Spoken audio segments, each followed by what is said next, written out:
There are shadows that fall, not from the absence of light, but from the absence of understanding. They are cast by the unseen burdens, the silent battles waged within the confines of the body and mind. Battles that remain largely invisible to the uninitiated eye. We live in an era purportedly defined by information, yet vast swaths of human experience remain shrouded in misconception, dismissed by ignorance, or simply overlooked by a world too busy to truly see. This is Timur, and tonight we pull back the veil on 5 such territories of human suffering. 5 disabilities that, despite their pervasive impact, remain profoundly misunderstood. They are not merely conditions, they are entire universes of struggle, resilience, and often heartbreaking isolation. We delve into the labyrinthine corridors of these experiences, not just to enumerate symptoms, but to comprehend the fundamental disconnect between what is lived and what is perceived. To understand is to illuminate, and in that illumination, perhaps, we can begin to bridge the chasm of empathy. Our journey begins in a realm often dismissed as mere weariness, a transient state of low energy that a good night's sleep or a strong cup of coffee should remedy. But for millions, this isn't fatigue. It is a profound systemic collapse, a spectral thief that pilfers not just energy, but life itself. Myalgic Encephalomyelitis, chronic fatigue syndrome, MECFS. Imagine, if you will, living in a body that constantly betrays you.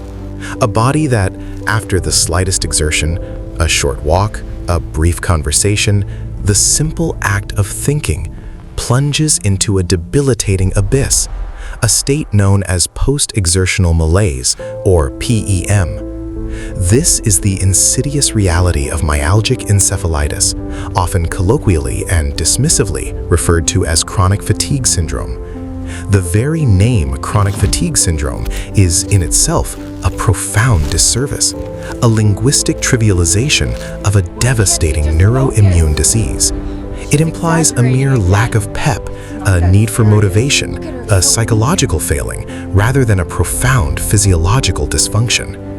The person living with MECFS isn't just tired, they are ill. Their mitochondria, the very powerhouses of their cells, struggle to produce energy efficiently. Their immune system is perpetually on high alert, yet, paradoxically, often unable to fight off common infections. Their nervous system is dysregulated, leading to orthostatic intolerance, where standing upright becomes a monumental effort, often causing dizziness, heart palpitations, and even fainting. Sleep, that fundamental restorative process, offers no solace. It is unrefreshing, fragmented, leaving them feeling as though they haven't slept at all. The core misunderstanding orbits around PEM. For an outsider, a brief period of activity, say a doctor's appointment, might seem inconsequential. Yet, for someone with MECFS, that seemingly minor exertion can trigger a crash, a catastrophic worsening of symptoms that can last for days, weeks, or even months. It's not just feeling tired, it's a total body shutdown, excruciating muscle and joint pain, an overwhelming cognitive fog that makes coherent thought impossible, heightened sensory sensitivities, and a profound sense of malaise that defies description. This is why pacing, meticulously managing one's minuscule energy reserves, becomes an existential necessity. Every decision, every interaction, every thought must be weighed against its potential cost in post-exertional suffering. The societal narrative has long been cruel. For decades, MECFS was relegated to the realm of psychosomatic illness, a convenient catch-all for conditions the medical establishment couldn't easily diagnose or treat. Patients were told it was all in their head, prescribed antidepressants, or encouraged to push through it. Advice that for MECFS patients is not only unhelpful, but actively harmful, exacerbating their condition and deepening their suffering. The diagnostic odyssey for many is a torturous journey fraught with skepticism, misdiagnosis, and gaslighting from medical professionals who lack adequate training in this complex disease. The invisible nature of ME/CFS is perhaps its most isolating characteristic. There are no outward signs of their struggle. They may appear normal on the rare occasions they can venture out, masking their profound internal collapse with Herculean effort. This facade, however, only reinforces the misconception that they look fine, further invalidating their experience. The world demands productivity, demands visible effort, demands a tangible explanation for absence. ME/CFS offers none of these in a way that satisfies the uninitiated. Living with ME/CFS is to exist in a state of perpetual mourning. Mourning for the life that was, the career that evaporated, the relationships that withered under the strain of chronic illness, the simple joys of movement and spontaneity that are now luxuries beyond reach. It is a life lived in the shadows, not by choice, but by the relentless dictates of a body that has turned against itself, a body that the world, tragically, refuses to fully comprehend. The fight for recognition, for research, for effective treatment continues, a quiet, desperate plea from the depths of profound disability. From the internal collapse of energy, we pivot to a condition where the very scaffolding of the body, the connective tissue that holds us together, is fundamentally flawed. It is a disorder that paints a picture of fragility and pain, often hidden behind a deceptive veneer of flexibility. 2. Ehlers-Danlos syndrome, EDS, and hypermobility spectrum disorder, HSD. Imagine a house built with faulty mortar, its beams and joints constantly shifting, threatening collapse. This is a crude but illustrative metaphor for Ehlers-Danlos syndrome, or EDS, and its broader cousin, hypermobility spectrum disorder, HSD. These are conditions rooted in a genetic defect in collagen, the most abundant protein in the human body, the very glue that provides strength and elasticity to our skin, joints, blood vessels, and internal organs. When collagen is faulty, the entire system can unravel. The most visible, and ironically often misunderstood, symptom is hypermobility, joints that extend beyond the normal range of motion. An individual might be able to touch their thumb to their forearm or bend their fingers back at impossible angles. To the casual observer, this might seem like a party trick, a sign of athletic prowess or enviable flexibility. "Oh, you're just double-jointed," is a common, well-meaning yet fundamentally dismissive remark. What they don't see is the profound instability beneath that flexibility. These hypermobile joints are prone to frequent subluxations, partial dislocations, and full dislocations, often occurring with minimal trauma. A simple reach for a cup can dislocate a shoulder. A wrong step can dislocate a knee. The chronic pain that accompanies this instability is relentless, a deep, aching, burning sensation that permeates muscles, ligaments, and tendons, often exacerbated by nerve compression from constantly shifting structures. Yet, because EDS is invisible on standard imaging tests like X-rays or MRIs, which typically look for structural damage, not connective tissue integrity, patients are often dismissed as malingerers, told their pain is psychosomatic, or accused of drug seeking. But EDS is far more than just bendy joints. It is a multisystemic disorder affecting virtually every part of the body. The faulty collagen can lead to fragile skin that bruises easily and heals poorly, leaving wide, papery scars. It can cause gastrointestinal dysmotility, leading to chronic nausea, bloating, and severe abdominal pain, often misdiagnosed as IBS or anxiety. It frequently manifests with autonomic dysfunction, particularly postural orthostatic tachycardia syndrome, POTS, where standing causes a dramatic increase in heart rate, dizziness, fatigue, and even fainting, a constant battle against gravity itself. Vision problems, dental issues, bladder dysfunction, even neurological symptoms like Chiari malformation and tethered cord are all part of the complex tapestry of EDS. The diagnostic journey for someone with EDS is often a harrowing odyssey, a testament to the lack of awareness within the medical community. Patients spend years, sometimes decades, bouncing between specialists, collecting a litany of seemingly unrelated symptoms and diagnoses, none of which capture the underlying systemic issue. They are the medical zebras, a rare and complex animal in a field trained to look for horses. When a diagnosis is finally made, often after significant suffering and disability, it brings a bittersweet relief. Validation, yes, but also the crushing realization of a lifelong, incurable condition with limited treatment options beyond symptom management. The profound isolation stems from living with a body that is simultaneously fragile and resilient, yet constantly misunderstood. The world sees a person who might appear outwardly healthy, perhaps even graceful in their flexibility, yet internally, they are a symphony of pain, instability, and dysfunction. The constant fear of injury, the chronic exhaustion from pain and autonomic dysfunction, the mental toll of medical gaslighting, these are the unseen burdens. For those with EDS and HSD, every day is a delicate negotiation with their own physiology, a quiet struggle for stability in a body that refuses to be still, a testament to endurance against a constant internal unraveling.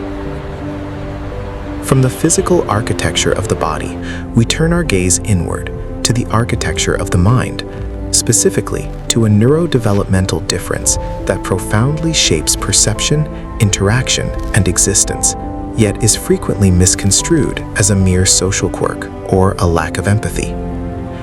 3. Autism spectrum disorder, ASD, particularly in adults and females. Autism spectrum disorder. The very term conjures images, often stereotypical and outdated: the savant, the socially inept recluse, the child obsessed with trains. While these caricatures hold a sliver of truth for some, they utterly fail to capture the vast, nuanced, and often invisible landscape of autism, particularly as it manifests in adults and, crucially, in women and gender-diverse individuals. The misunderstanding here is profound, rooted in a narrow, often male-centric diagnostic lens that misses the subtle, sophisticated ways autism can present. At its core, autism is a neurodevelopmental difference impacting social communication, sensory processing, and patterns of behavior and interest. It's not a disease to be cured, but a different operating system for the brain. For many, especially those identified later in life, the outward presentation can be remarkably normal, a testament to a lifetime of relentless, exhausting effort known as masking. Masking is the art of camouflaging autistic traits to fit into neurotypical society. It's learning to mimic appropriate facial expressions, to force eye contact that feels intensely uncomfortable or even painful, to script conversations, to suppress stims, self-stimulatory behaviors like fidgeting or rocking that serve as crucial self-regulation mechanisms. Imagine performing a complex improvisational play every waking moment, constantly analyzing social cues, trying to decipher implicit rules, and predicting reactions, all while your internal world is a cacophony of sensory input that most people filter out effortlessly.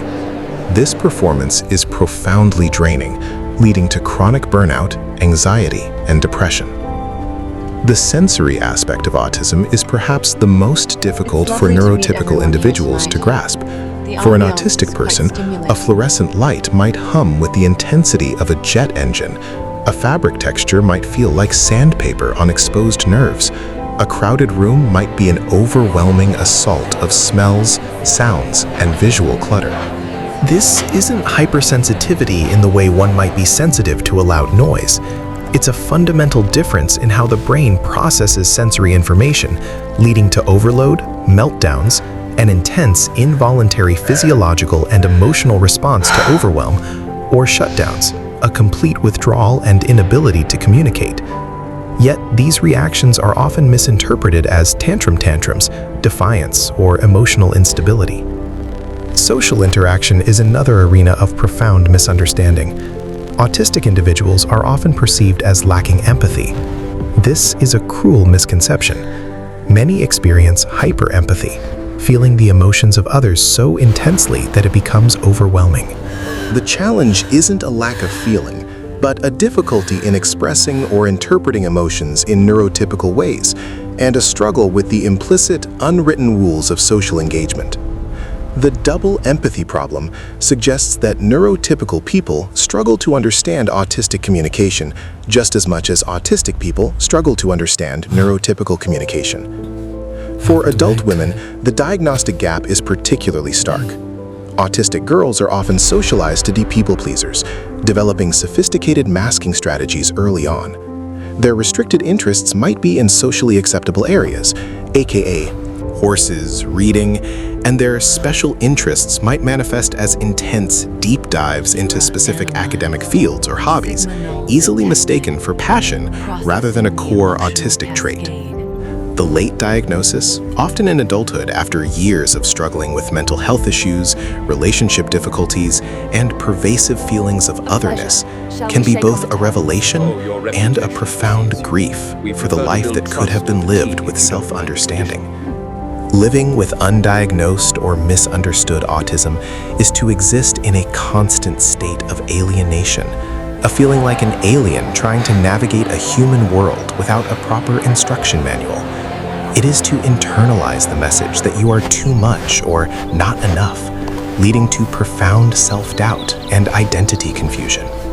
Unmasking, truly embracing one's autistic identity, is a journey of liberation. But it requires a society willing to move beyond stereotypes, to recognize the rich diversity of human neurology, and to understand that difference is not deficit. From the intricate sensory and social landscape of autism, we shift to another neurodevelopmental condition, one that is frequently dismissed as a character flaw or a lack of willpower, particularly in its adult manifestations. 4. Attention Deficit Hyperactivity Disorder, ADHD, beyond hyperactivity. When one hears ADHD, the immediate image that springs to mind is often that of a hyperactive child, bouncing off walls, unable to sit still. This stereotype, while representing a subset of the condition, is a profound disservice to the vast majority of individuals, particularly adults and those with the predominantly inattentive presentation, who live with attention deficit hyperactivity disorder. The misunderstanding here is deeply ingrained. ADHD is not a deficit of attention, but rather a dysregulation of attention, coupled with significant challenges in executive function. It is not a moral failing, it is a neurological difference. Executive functions are the brain's control center, responsible for planning, organizing, prioritizing, initiating tasks, managing time, regulating emotions, and sustaining focus. For someone with ADHD, these functions are consistently impaired. This manifests not as an inability to pay attention, but an inability to control where attention goes. They might hyper-focus intensely on something they find stimulating, losing all track of time and external demands, only to struggle immensely with tasks they find boring or mundane, no matter how important. This isn't laziness, it's a brain that struggles to generate its own motivation and reward, constantly seeking external stimulation to engage. The hyperactivity in adults often internalizes, manifesting as a restless mind, a constant stream of thoughts, an inability to quiet down, or a need for constant movement that might appear as fidgeting or pacing rather than overt bouncing. The inattentive presentation, prevalent in girls and women, is often missed entirely.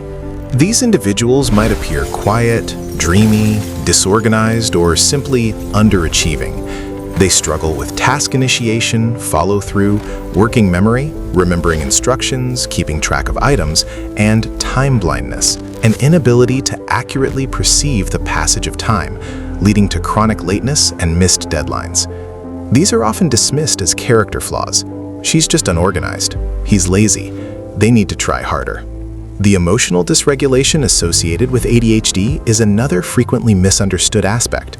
Many with ADHD experience intense emotions that are difficult to manage, a phenomenon often linked to rejection-sensitive dysphoria and extreme emotional sensitivity to perceived criticism or rejection. This can lead to intense shame, anxiety, and depression, often mistaken for other mental health conditions. The constant internal struggle to meet societal expectations, coupled with repeated failures to do so due to executive dysfunction, leads to a pervasive sense of inadequacy and low self-esteem. They are often intelligent, creative, and capable, yet constantly feel like they are failing to live up to their potential. The diagnostic journey for adults with ADHD is often protracted and fraught with self-blame. They spend decades believing they are fundamentally flawed, lacking discipline, or simply not smart enough, despite evidence to the contrary. The late diagnosis, often triggered by a child's diagnosis or a significant life change, can be a profound moment of both relief and grief. Relief because there's finally an explanation for a lifetime of struggle. Grief for the years spent battling an invisible enemy without understanding its nature. Living with unmanaged or misunderstood ADHD is to exist in a state of perpetual chaos, both internal and external. It is to constantly fight against the current of a brain that operates on a different rhythm, to face daily tasks that feel like climbing a mountain without proper gear, and to internalize the world's judgment as personal failure. It is a constant battle for focus, for organization, for timely execution, all while battling the insidious shame of not being able to simply do what others seem to manage effortlessly. True understanding requires acknowledging that ADHD is not a lack of will, but a difference in wiring, and that with appropriate support and strategies, its challenges can be navigated, and its unique strengths, such as creativity and hyperfocus, can be harnessed. Our final destination takes us into the fractured landscape of the self, a realm where trauma doesn't just leave scars, but fundamentally reshapes identity, perception, and the very capacity for connection. This is not the acute shock of a single event, but the pervasive, corrosive impact of prolonged violation. 5. Complex post-traumatic stress disorder, or CPTSD, is a term that has entered the public lexicon, often associated with soldiers returning from war zones or survivors of singular, catastrophic events. While the suffering of those with PTSD is undeniable, a deeper, more insidious form of trauma-related disorder often goes unacknowledged, misdiagnosed, or dismissed. Complex post-traumatic stress disorder, or CPTSD. The misunderstanding here lies in the nature of the trauma itself and its pervasive, systemic impact on the individual's entire being. CPTSD arises not from a single, isolated traumatic event, but from prolonged, repeated, or inescapable trauma, particularly when it occurs in childhood or in situations where the victim is under the control of the abuser and cannot escape. This includes chronic child abuse, physical, emotional, sexual neglect, domestic violence, human trafficking, cult involvement, or systematic torture. Unlike single-incident PTSD, which primarily affects fear responses, CPTSD fundamentally disrupts the victim's sense of self, their emotional regulation, and their capacity for healthy relationships. The symptoms of CPTSD go far beyond the flashbacks and hypervigilance typically associated with simple PTSD. Individuals with CPTSD often struggle with profound disturbances in self-organization. Their sense of identity is fragmented or unstable, often feeling like they don't know who they truly are. They may experience deep-seated feelings of worthlessness, shame, and guilt, believing they are inherently bad or responsible for the abuse they endured. Their emotional regulation is severely impaired, leading to intense mood swings, explosive anger, chronic emptiness, or profound dissociation, a mental detachment from their body, emotions, or reality as a coping mechanism. Relationships become a minefield. Having learned in their formative years that attachment figures are sources of pain and betrayal, individuals with CPTSD struggle with trust and intimacy. They may oscillate between clinging to others and pushing them away, fearing abandonment, yet terrified of closeness. Their boundaries are often permeable or rigidly defended. This profound relational dysfunction is frequently misinterpreted by others, and tragically by mental health professionals, as symptoms of personality disorders, particularly borderline personality disorder, leading to stigmatization and inappropriate treatment. While there can be overlaps, the core etiology of CPTSD is rooted in trauma, not in an inherent personality defect. The world for someone with CPTSD is a constant threat. Their nervous system is perpetually stuck in a state of fight, flight, freeze, or fawn, even in safe environments. They may be hypervigilant, constantly scanning for danger, or conversely prone to dissociation, mentally checking out when overwhelmed. Emotional flashbacks are common, where instead of reliving a specific memory, they are flooded with the overwhelming emotions and bodily sensations of past trauma without necessarily knowing the source. This can be deeply disorienting and terrifying. The invisible nature of CPTSD is perhaps its greatest tragedy.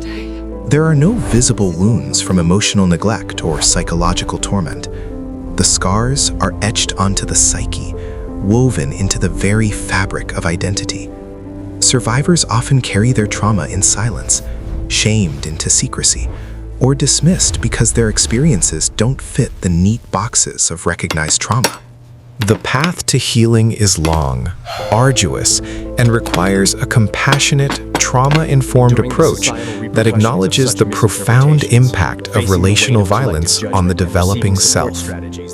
It demands a recognition that these are not individuals choosing to be difficult or manipulative, but rather survivors, grappling with the devastating long-term consequences of profound human cruelty. In the shadows of misunderstanding, these 5 conditions, MECFS, EDS, ASD, ADHD, and CPTSD, stand as poignant reminders of the limitations of our collective empathy and insight. Each represents a world of struggle, often invisible, often dismissed, and almost always profoundly isolating. We began this journey by asserting that shadows fall from the absence of understanding. And as we conclude, the truth of that statement resonates with a chilling clarity. The individuals who navigate these complex landscapes are not seeking pity, they are seeking recognition, validation, and a fundamental shift in perception.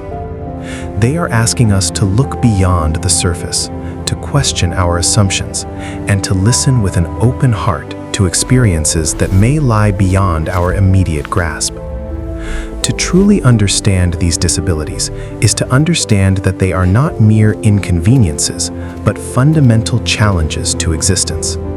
They redefine normalcy, reshape aspirations, and demand a level of resilience that few can comprehend. It is to acknowledge the unseen labor of masking, the profound pain of dismissal, and the quiet dignity of enduring a life less understood.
These are the narratives that transcend conventional understanding. I invite you to listen.